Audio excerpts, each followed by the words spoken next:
आपल्या सर्वांचं या पत्रकार परिषदेमध्ये मी मनपूर्वक स्वागत करतो। पहिल्यांदाच कुठली वेगळी बातमी बनू नये म्हणून स्पष्टीकरण करतो की राज्याचे आमचे दुसरे सहकारी आणि उपमुख्यमंत्री अजितदादा पवार हे दुपारीच माझी परवानगी घेऊन बीड आणि परभणी या दोन्ही ठिकाणी ज्या घटना झालेल्या आहेत त्या घटनेमध्ये जे पीडित आहेत त्यांची भेट घेण्याकरता त्या ठिकाणी गेलेले आहेत, म्हणून ते पत्रकार परिषदेत उपस्थित नाहीत। अन्यथा अजितदादा नाराज अशा प्रकारची बातमी कृपया लावू नये। आताच माननीय एकनाथराव शिंदेजींनी आपल्या समोर संक्षिप्त अशा प्रकारचा आढावा ठेवलेला आहे। हे अधिवेशन 6 दिवसाचं अधिवेशन या ठिकाणी झालं। त्यापूर्वी 3 दिवस मुंबईमध्ये छोटंसं अधिवेशन झालं होतं आणि आपल्याला कल्पना आहे की प्रत्येक 5 वर्षाने जेव्हा नव्याने निवडणूक होते त्यावेळी पहिलं अधिवेशन हे छोटं अधिवेशन असतं, कारण ते केवळ पुरवणी मागण्यांपुरतं अधिवेशन असतं। इतर फारसं कुठलं कामकाज त्या अधिवेशनामध्ये होत नाही।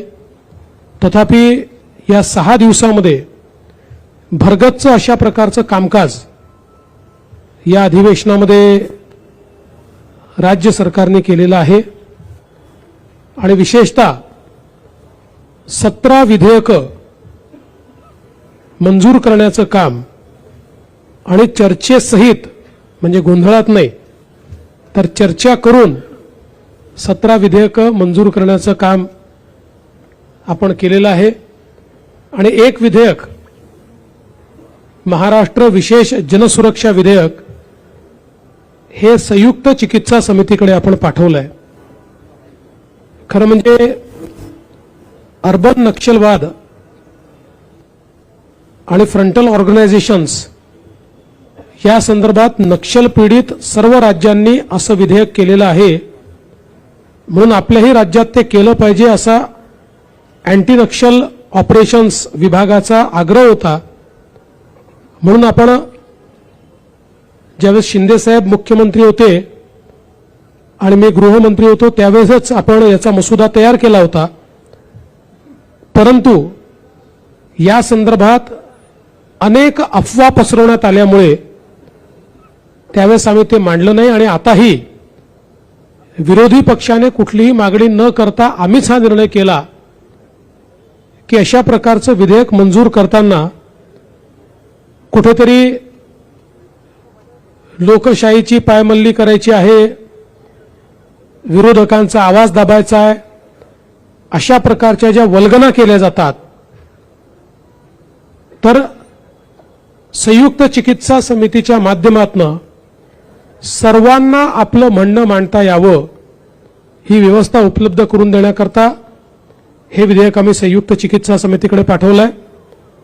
जेवढ्या संघटना आहेत ज्यांना आपलं म्हणणं मांडायचं आहे त्या सगळ्यांना आपलं म्हणणं मांडण्याची पूर्ण संधी मिळेल। सर्वपक्षीय 21 लोकांची समिती या ठिकाणी ही तयार करण्यात आली आहे आणि त्याच्या रिपोर्टवर पुढचं काम हे या ठिकाणी केलं जाईल।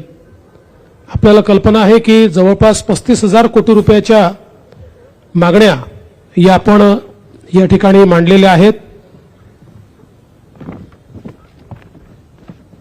यामध्ये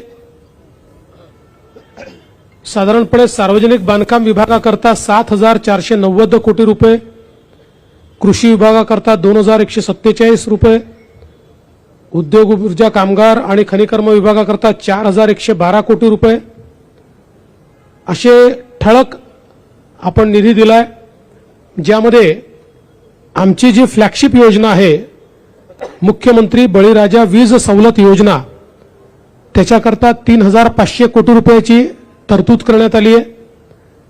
मुख्यमंत्री माझी लाडकी बहीण योजना याकरता 1,400 कोटी रुपयाची तरतूद करण्यात आलेली आहे आणि म्हणून वेगवेगळ्या योजनांच्या माध्यमातून या ठिकाणी आम्ही ज्या योजना दिल्या होत्या त्या पुढे सुरूच राहतील याचं द्योतक या पुरवणी मागण्यांच्या माध्यमातून आपल्याला मिळालेलं आहे. आज खरं म्हणजे अंतिम आठवडा प्रस्तावावर बोलत असताना विदर्भ आणि मराठवाड्याला या सरकारने काय दिलं आणि हे सरकार काय देणार आहे याची जवळपास 1.25 तास मी सविस्तर मांडणी केली आहे. एक प्रकारे सिंचन असेल, उद्योग असेल, गेल्या 2.5 वर्षात कशा प्रकारे या मागास भागामध्ये परिवर्तन आमच्या सरकारने केलं याचा लेखाजोखा मांडत असताना पुढचा रोडमॅप देखील मी त्या ठिकाणी मांडलेला आहे. आमच्या सरकारच्या अजेंड्यावर महाराष्ट्र आहेच, पण महाराष्ट्रासोबत महाराष्ट्रातला जो मागास भाग आहे, ज्या ठिकाणी विकासाचा असमतोल आहे, त्याच्यावर आमचा फोकस आहे. आणि म्हणून नदीजोड प्रकल्प असतील, सिंचनाचे प्रकल्प असतील, उद्योग असेल, इन्फ्रास्ट्रक्चरचे प्रकल्प असतील, असा चौफेर विकास आम्ही कशा प्रकारे करतो हे आपण या ठिकाणी सांगितलंय.